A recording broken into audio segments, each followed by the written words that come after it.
Assalamualaikum warahmatullahi wabarakatuh. Perkenalkan, nama saya Bintang Cahyarani, NPM 2241117, kelas manajemen 22C, kelompok 4. Di sini saya akan menjelaskan materi tentang manajemen utang.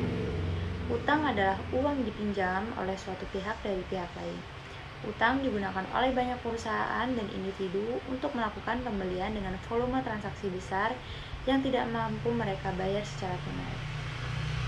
Pertimbangan terpenting yang perlu kamu lakukan saat mengambil pinjaman adalah mengetahui apakah utang yang timbul merupakan utang baik atau utang yang buruk. Utang yang baik adalah utang yang manfaatnya untuk tumbuh atau menghasilkan pendapatan jangka panjang. Mengambil pinjaman, memulai usaha, atau membeli aset merupakan contoh dari utang baik. Akan tetapi, kamu masih perlu untuk melakukan perencanaan matang karena tidak menutup kemungkinan pinjaman yang kamu ambil menimbulkan risiko keuangan di kemudian hari. Utang yang buruk adalah utang yang timbul untuk membeli barang-barang yang cepat kehilangan nilainya atau mengalami depresiasi.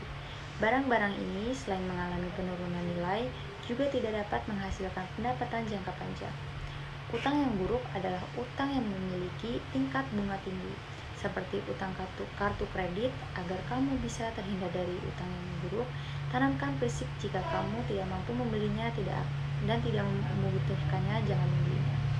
Utang yang dikelola dengan baik sebenarnya bisa menjadi hal yang baik, namun bunga merupakan sesuatu yang harus kamu beri perhatian lebih, khususnya untuk kartu kredit. Jika kamu tidak disiplin melakukan pembayaran, bunga dapat terus meningkat dan meningkat, membuat kamu terjerat untuk sejumlah uang tunai yang jauh lebih besar daripada yang kamu antisipasi. Itulah yang disebut utang buruk. Selanjutnya, jenis utang. Utang memiliki beberapa jenis jika dilihat berdasarkan jangka waktu pengambilan dan sifat pengelolaan. Dengan memahami jenis-jenis utang, kamu bisa mengoptimalkan manfaat yang bisa kamu peroleh dari utang. Selain itu, kamu juga bisa menghindari keburukan yang bisa ditimbulkan oleh utang. Berikut penjelasannya. Yang pertama, berdasarkan jangka waktu. Setidaknya terdapat 3 jenis utang berdasarkan jangka waktu perlunasannya, yakni utang jangka pendek, menengah, dan jangka panjang.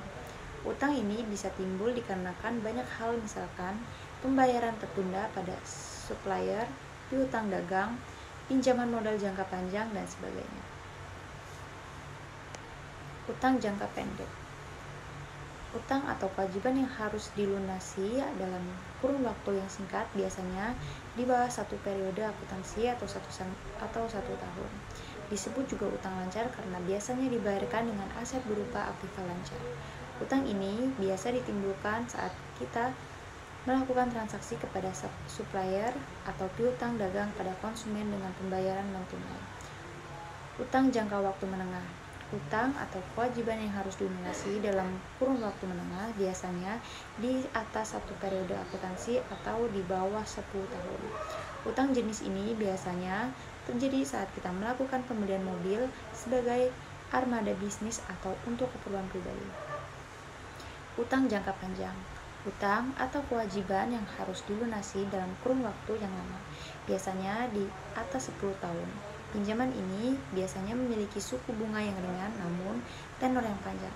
Hal ini disebabkan karena lamanya waktu yang dibutuhkan untuk melunasi utang. Contoh utang jangka panjang adalah KPR, pinjaman multiguna, dan sebagainya. Selanjutnya, jenis-jenis utang berdasarkan pengelolaan keuangan. Selain berdasarkan jangka waktu, utang dibagi menjadi dua jenis kategori. Selain berdasarkan jangka waktu, utang dibagi menjadi 2 jenis kategori, yakni berdasarkan sifat pengelolaannya, yakni utang produktif dan konsumtif. Keduanya selain memiliki sifat pengelolaan yang berbeda, juga memiliki manfaat yang berbeda. Keduanya sama-sama baik selama kamu memanfaatkannya dengan bijak. Berikut ini penjelasan mengenai beberapa perbedaan utang konsumtif dan produktif. Utang konsumtif adalah utang yang timbul untuk tujuan konsumsi. Meskipun disebut konsumtif, utang ini tidak bisa dikonotasikan sebagai utang yang buruk, karena terdapat banyak sekali kegiatan konsumsi yang memiliki manfaat yang besar. Misalkan kegiatan konsumsi untuk keperluan biaya sekolah anak, biaya rawat inap rumah sakit, biaya persalinan, renovasi atau pembangunan rumah, dan sebagainya. Selanjutnya, utang produktif adalah utang yang digunakan untuk keperluan permodalan usaha. Utang jenis ini memerlukan persyaratan yang berbeda seperti dibutuhkannya dokumen pendukung seperti SUUP atau NPWP. Utang produktif tidak hanya dapat digunakan untuk membiayai usaha pribadi, namun bisa juga digunakan untuk keperluan investasi, pembelian franchise, atau pembelian aset lainnya. Cara melunasi utang. Konsolidasi utang adalah menggabungkan semua utang yang kamu miliki dengan melunasinya menggunakan satu akun baru. Konsolidasi utang bisa menjadi solusi untuk melunasi semua utang yang kamu miliki dengan tingkat suku bunga yang lebih rendah dan dengan opsi tenor yang lebih panjang. Kamu perlu memahami bahwa kebanyakan masalah finansial yang kamu miliki berasal dari keputusan emosional yang buruk. Itu sebabnya seringkali masalah finansial hanya akan berakhir jika kamu berhasil memperbaiki emosi kamu. Sebagai contoh, kamu membeli barang mewah agar mendapatkan pengakuan dari orang yang ingin kamu buat terkesan. Kamu tidak pernah lepas dari masalah finansial sampai kamu berhasil mengatasi masalah emosional ini. Itu saja yang dapat saya sampaikan. Saya ucapkan terima kasih. Wassalamualaikum warahmatullahi wabarakatuh.